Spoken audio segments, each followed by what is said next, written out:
so much. I am so excited to be here. I'm Mandela, proudly serving as the Lieutenant Governor. And in 10 days, with your help, we're going to send Ron Johnson back.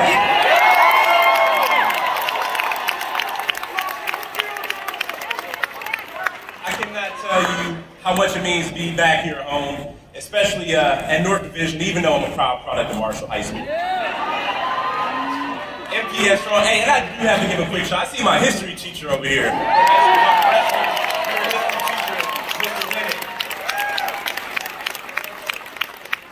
And I say that to say that I wouldn't be here if it weren't for my public school education.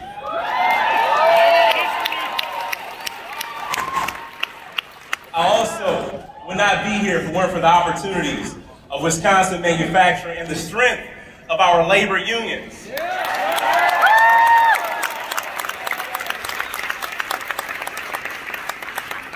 I'm just so grateful for the way that things came together in this community that has given me so much. And that's why all this community, so much in return, to make sure that we can all rise together.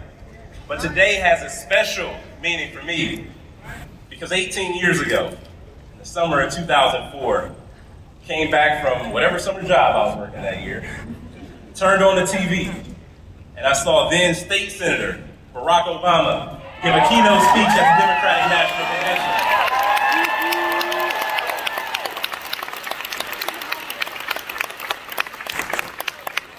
It was quite literally a speech that changed my life because things started to click for me.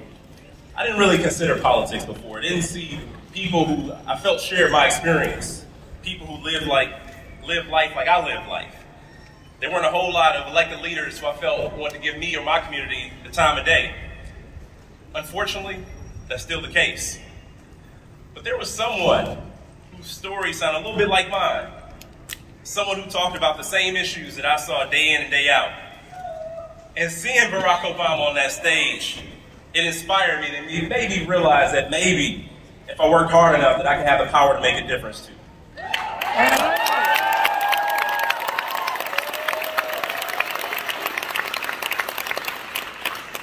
As I mentioned, my story is a very Wisconsin story, a story that I'm incredibly proud of, a story that I show and I speak about everywhere I go. Now, my grandfather moved to this city after his service in World War II. He got a union job as a steel worker at A.O. Smith. And it does not get more Milwaukee than A.O. Smith. But he walked in the factory one day and he walked out 35 years later. He was able to retire comfortably. He was able to lay a foundation. And unfortunately, when companies like that, when factories like that close their doors, move their operations out of state or overseas, is when we saw a decline in opportunity. And unfortunately, we saw a rise in other things that made it tough for folks to get ahead.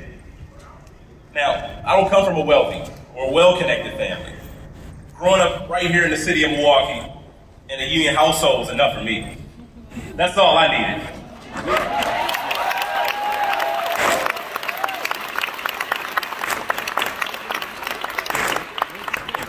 It was my parents' union jobs that were the ticket to the middle class. But unfortunately, those tickets are in short supply.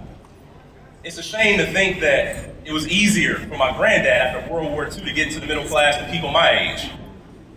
And that's why things need to change.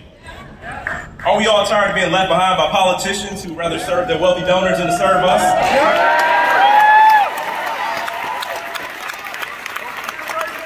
Are we tired of the politicians that put their own profits before our lives?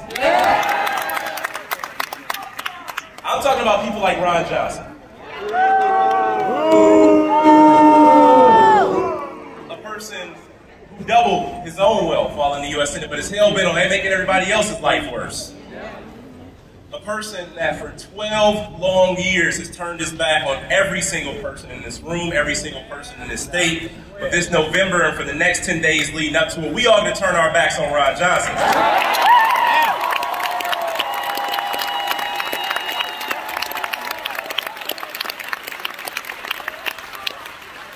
Because the reality is any politician that wants to take away a woman's right to choose, who wants to put our Social Security and Medicare on the chopping block, or send our Wisconsin jobs out of state or overseas, does not deserve our consideration, does not deserve our vote, and certainly does not deserve their seat in office.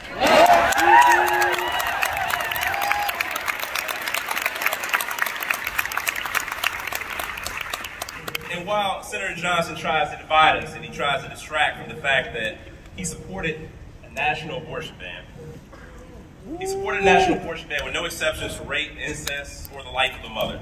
And the fact that his biggest achievement in office was delivering $215 million in tax deductions to two of his biggest donors. A person who wants to raise the retirement age to 70 years old. If Ron Johnson wants to raise the retirement age for us for the next 10 days, we do the work to lower the retirement age for Ron Johnson.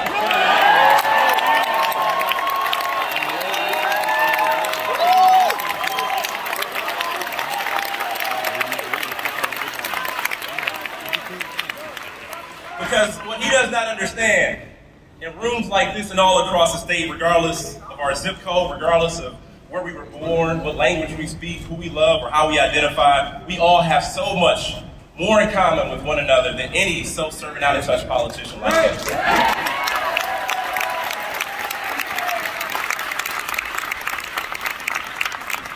And the reality is that it's not always about left or right, red or blue. It's about the very few that Ron Johnson has kept propped up at the top and the rest of us, who they consistently leave behind at the bottom. We know that if we're going to change Washington, we got to change the people we send to Washington.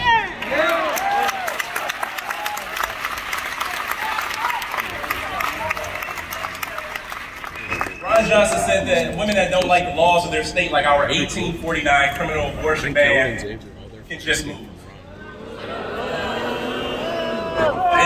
It is careless. It is callous, but I do believe that the women of this state will band together and move Ron Johnson out of the U.S. Senate.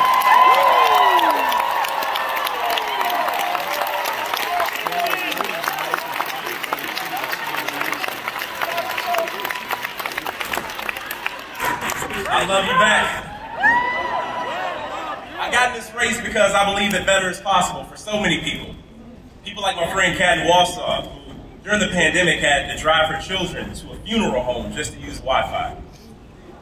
For my friends like Tim and the auto workers and Oshkosh, who should absolutely be building those next generation postal vehicles.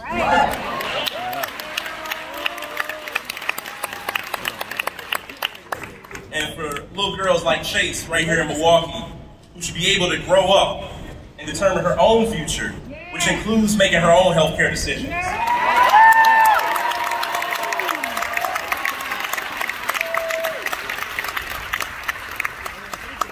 I do believe that better is possible, and I know that you believe the same thing. It's exactly why you showed up here today. People are looking for the same thing. People want a good school to send their children to, and parents want to be able to send their children to school safely and have them return home safely without the constant threat of gun violence.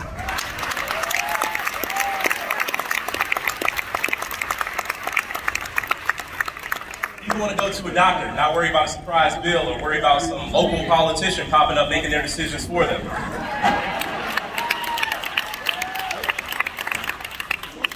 People want a good job that puts food on the table. People just want opportunity. But we'll never get that opportunity as long as Ron Johnson is in office. And that's why we continue to fight.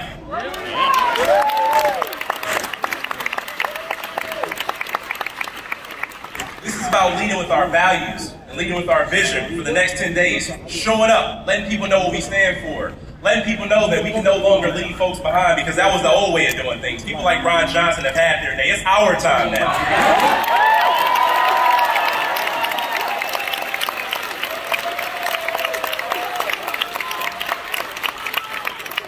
But I need your help to make this reality possible. I need you to help us knock on every door. I need you to help us make the phone calls. Before you start clapping too hard, I need you to send those little text messages I know you love. We have to give it absolutely everything we got, folks, because this is a fight for freedom. It's a fight for fairness. It is a fight for our future. With your help, I promise you, this is a fight that we will win. We will all move forward together, everybody. Thank you all so much. Thank you, Milwaukee. Let's bring it home.